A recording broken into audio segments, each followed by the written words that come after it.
What's up everyone, it's Ling here, back with another Commander deck tech video. Today I'll be going through another one of my personal Commander decks that I like to call the No Transformers Allowed Robot Club. It's a vehicle themed deck featuring Shorikai Genesis Engine as the commander. I'll go through the strategy and cards for the deck first and then end with a quick Goldfishing session. I'll also leave a Moxfield link with the full deck list in the description below. Shorikai is an Azorius commander costing 2 colorless, 1 white, and 1 blue.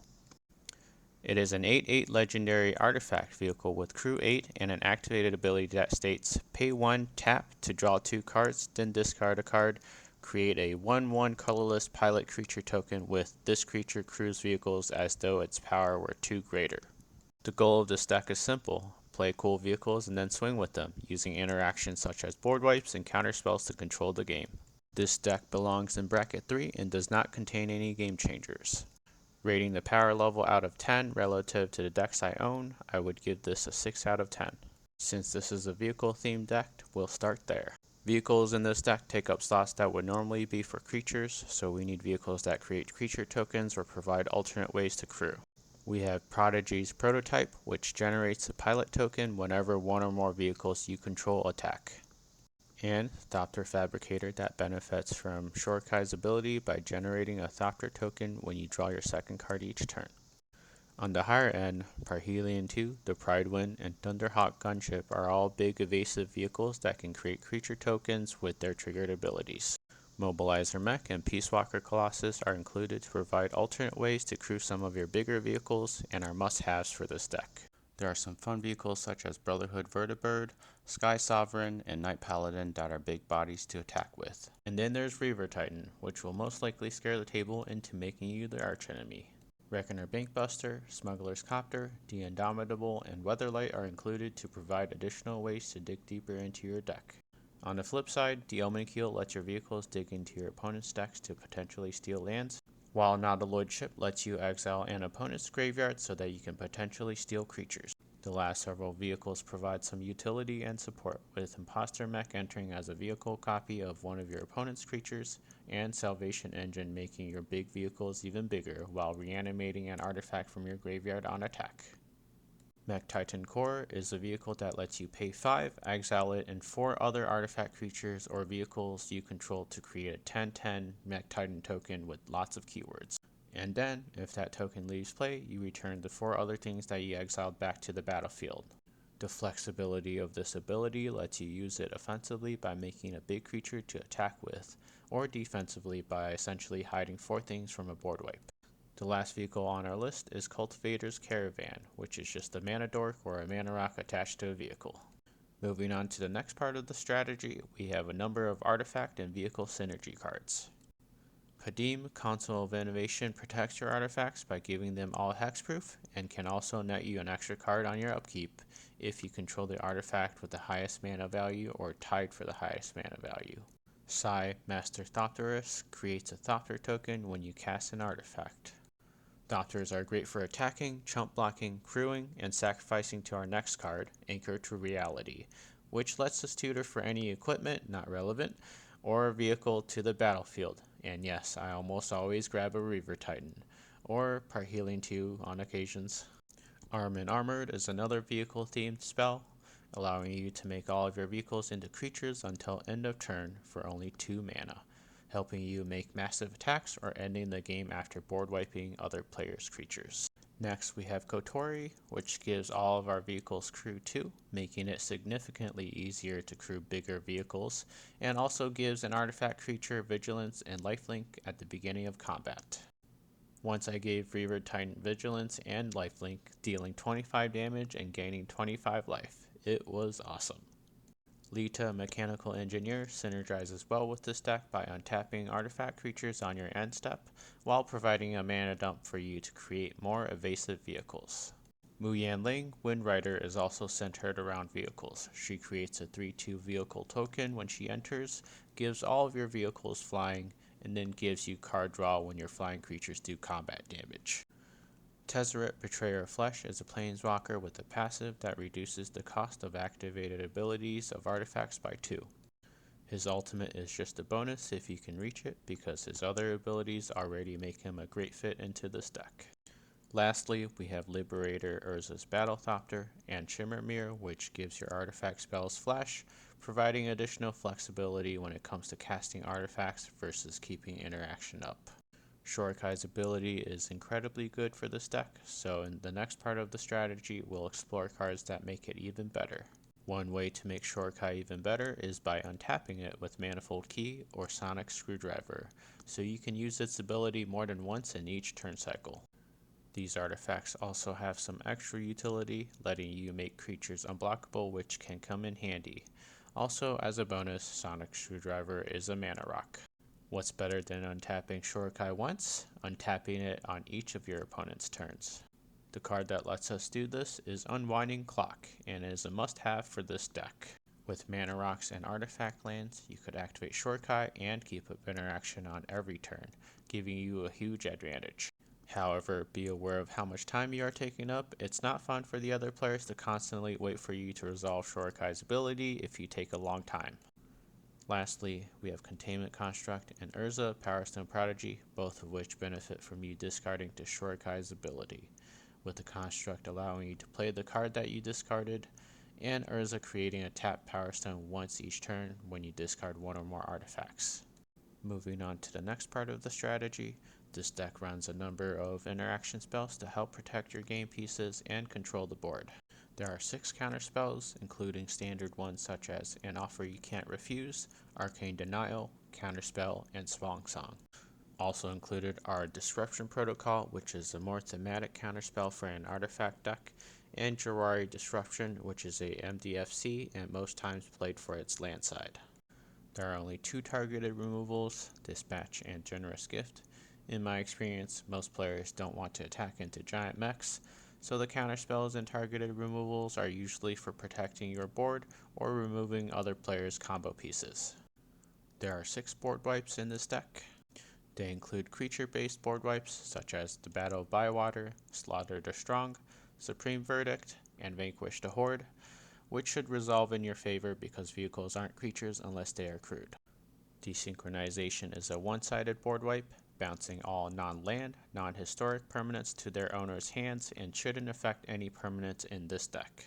And lastly, Undo Inversion is a MDFC board wipe that is normally played for the land side in early to mid game and kept as a last resort in the late game. Since you'll likely discard artifact cards into your graveyard with Shorikai's ability, there is a small amount of Reanimate/Recursion cards. Emery, Lurker of the Loch, lets you recast an artifact spell from your graveyard once per turn cycle. Dance of the Manse lets you pay a variable X cost to return a number of artifacts back to the battlefield. And lastly, Brilliant Restoration returns all enchantments and artifacts from your graveyard to the battlefield. I've resolved this several times in games before, and let's just say your opponents are pretty much done for if they can't manage to wipe your board. Moving on to mana, there's a good amount of ramp in this deck to help it run smoothly. Besides a few cards mentioned in other sections before, the ramp package has mana rocks including Soul Ring, Arcane Signet, Azoria Signet, Felwar Stone, Mind Stone, Talisman of Progress, and Thought Vessel. This deck is mostly artifacts, so artifact cost reduction spells are also included. Ethereum Sculptor, Foundry Inspector, and Voyager Quick Welder are all artifact creatures that reduce the cost of artifact spells by 1. Chief Engineer is also a great include for this deck. It gives your artifact spells Convoke, letting you take advantage of creatures you don't plan to crew with to pay for artifacts. Moving forward to the final portion of the deck tech, lands. There are some utility lands, such as Archway of Innovation, which has an activated ability that lets you improvise your next spell, Inventor's Fair, which can be used to tutor an artifact, and Mech Hanger that lets you pay to make a vehicle a creature until end of turn. Artifact lands such as Ancient Den, Seed of Synod, Darksteel Citadel, and Razor Tide Bridge are included because it's an artifact deck. Command Tower, Exotic Orchard, Spire of Industry are in the deck along with the rest of the lands, which are just dual lands and basics, totaling 36 lands including MDFCs. This deck doesn't need to play at lightning speed like some of my other decks, so I play a slightly higher volume of tapped dual lands. To conclude, Shorikai is a fun commander for a vehicle-themed deck. Playing giant mechs and skyships to attack your opponents just feels fun to me. There are a good number of vehicles out there. You could definitely swap in ones that you like, or even put in some spaceships and call it a Titanfall deck. If I were to improve this deck more, I would probably start by swapping in a few more targeted removals such as Swords to Plowshares, Pongify, or Stroke of Midnight. There are also other areas where there are strictly better cards, like replacing some of the counterspells with cards such as Mana Drain or Fierce Guardianship. With Magic's giant card pool and vehicles constantly being added to the game, you can really do a lot with this deck. The cost of this deck according to TCG player prices is $363 because just like in my last video, I also foiled out this deck. Using the cheapest card versions, this deck costs around $183. I would say that price is pretty average. You can definitely swap out some pieces to make it more budget friendly or make improvements like the ones I mentioned before. Moving on to Goldfishing, I'll be playing through the first several turns to give you guys an idea of how this deck typically plays. Keep in mind that I can't account for the interactions my opponents would have or ones that I would need to use against them, so this is mainly for demonstrating the deck's play pattern. Alright, we're here in Moxfield's playtester with the Shorikai deck. So since this deck runs a little bit slower, I think I'll goldfish until turn 7 or so to show you guys the play pattern for this deck. In terms of the starting hand, we have 3 lands here, which is pretty good. So the ideal amount of lands you want to have is 3 to 4. 2 lands is too much of a risk, so I do not recommend that. And 5 lands isn't the best, but it's better than 2. So this hand I also have other playable things, which is nice. So I'll go ahead and get started here. Turn 1, I'll draw a card for turn. Okay. Cool. I'm going to go ahead and play a Plains and then pass the turn and go to turn 2. So turn 2, I would play Nimbus Maze, then go ahead and play a Mind Stone, and then pass turn 2 and go to turn 3. Didn't hit a land, that's okay. Turn 3, I'll play Mistgate Pathway here. So, you could Supreme Verdict, but turn 3 seems a little bit early for that, so I would not do that.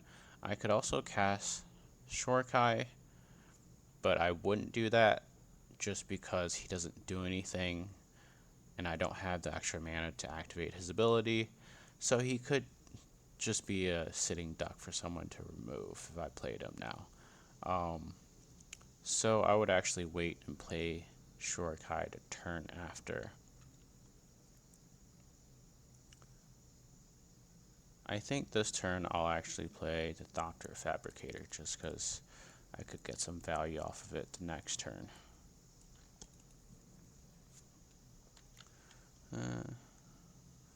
Is that right? This only produces blue mana. Yeah, we'll keep 1 blue up and tap that instead.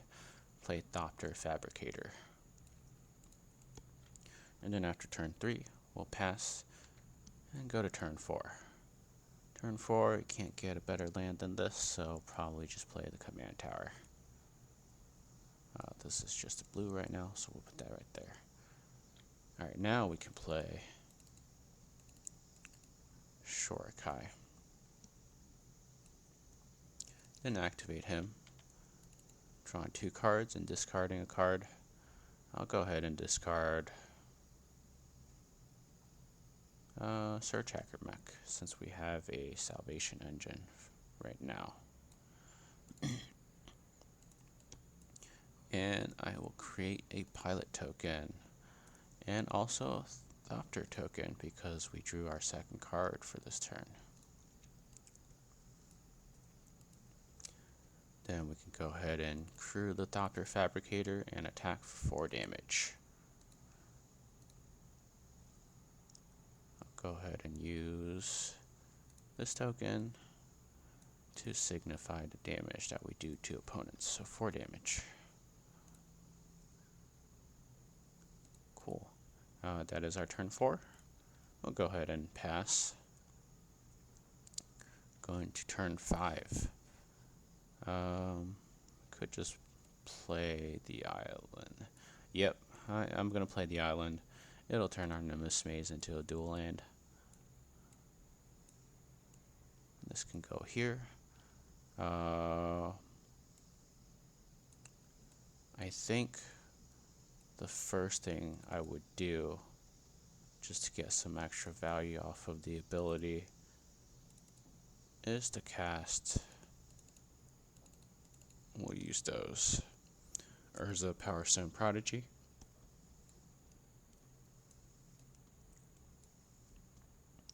Then I'll activate Shorikai. I'll use this to draw 2 and discard 1. I'll go ahead and discard a Parhelion 2. And with that, I will get another Pilot, another Thopter, as well as a Power Stone token tapped off of Urza because we discarded an artifact card.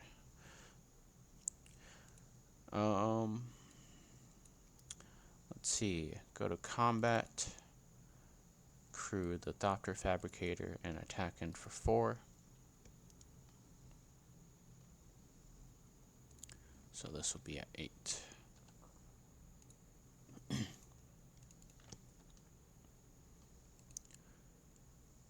And then we'll go ahead and pass the turn.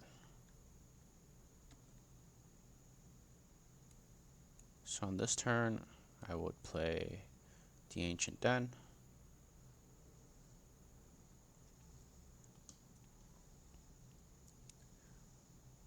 Let's see. 1, 2, 3, 4. 3, 4.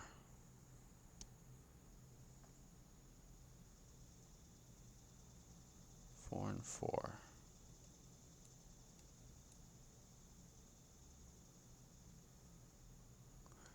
Okay, so I think here I would activate Shorikai first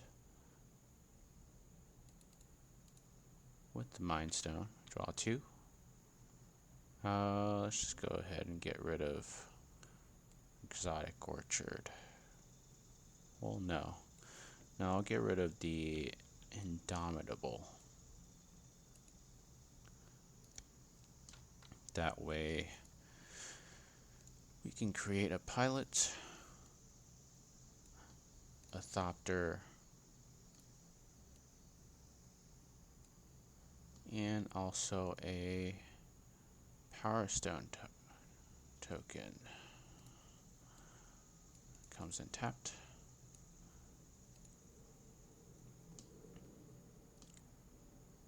So here you have a couple of choices. You could either cast Salvation Engine, or most likely what I would do is keep desynchronization up and just cast it on the end step just to balance all of our opponent's stuff. But before we get to that, let's actually go into attacks and attack Thopter Fabricator. And this will be 12 damage. 1, 2, 3, 4. I only have 3 mana up to cast things with. I don't have anything that's 3. Yep, so I would just keep up desynchronization here. And then we would pass turn 6. And at a certain point on one of our opponent's turns, likely right before the start of our next turn, I would cast desynchronization, bouncing all non-land permanents that are not historic. So that would only get rid of our Pilot tokens, and everything else that we have will stay. So if you're not playing against another artifact deck, they will likely have to bounce a lot of their things. So we'll go to turn 7. This will be the last turn that we take.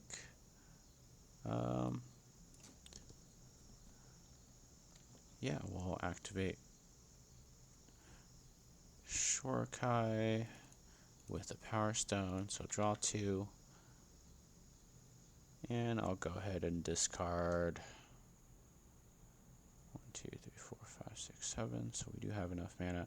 I'll discard a Salvation Engine just because we drew Brilliant Restoration here. And then we'll create a pilot.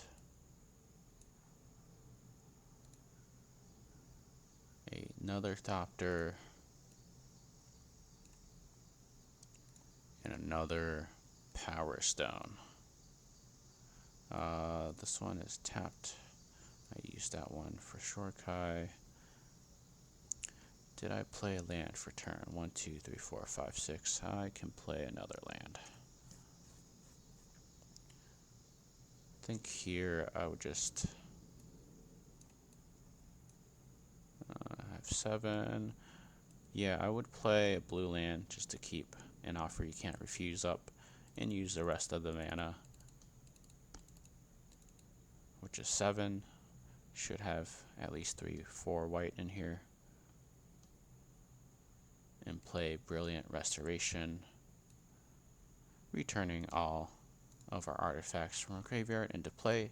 So Salvation Engine will come in, making our stuff bigger. Indomitable would come in.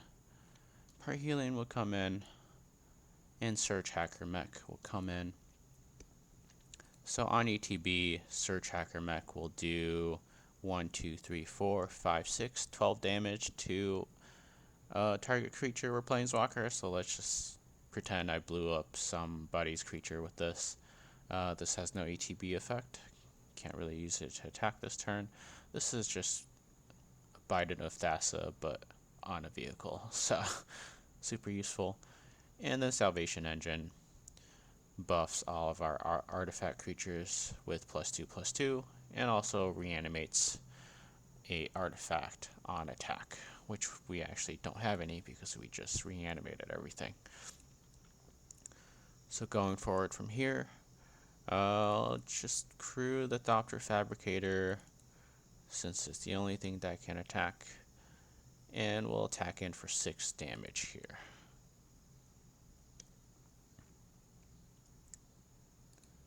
So we were at 12, right? So it should be 18. 18. On combat damage, the Indomitable triggers, so we draw a card. And of course, you still have an offer you can't refuse to protect yourself, which is a plus. Let's take a look. I don't think there's anything else. We are on turn 7. I've went through the motions to show you how this deck works, so I think this is a good place to stop. Feel free to leave a comment below. This channel is new, so if you have any suggestions on how I can improve future videos, please let me know. Thank you guys for watching. Please like and subscribe, and I'll see you in the next video.